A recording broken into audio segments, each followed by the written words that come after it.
पक्ष फुटेल असं वाटलं नव्हतं. वर्धापन दिनाच्या सोहळ्यात शरद पवारांचं पक्षफुटीवर वक्तव्य.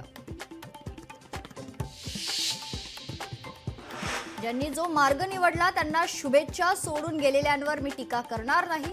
पक्षफुटीवर सुप्रिया सुळेंचं वक्तव्य. जनतेचे प्रश्न सोडवण्यासाठी राज्यभर दौरा करणार असल्याचीही दिली माहिती. मला प्रदेशाध्यक्ष पदावरून मुक्त करा, पवारांनी नव्या चेहऱ्यांना संधी द्यावी. भाषणादरम्यान जयंत पाटील भाऊक. जयंत पाटील प्रदेशाध्यक्ष पदाचा राजीनामा देणार का याकडे लक्ष. थोड्याच वेळात मुख्यमंत्री देवेंद्र फडणवीस यांची पत्रकार परिषद. मोदी सरकारच्या 11व्या वर्षपूर्तीनिमित्त मुख्यमंत्री पत्रकार परिषदेला संबोधित करणार.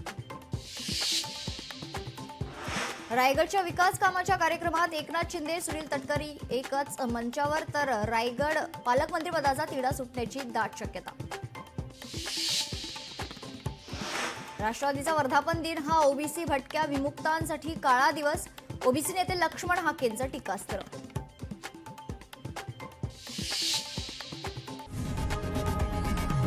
लोकशाही मराठी ऐका, पहा, जागरूक रहा.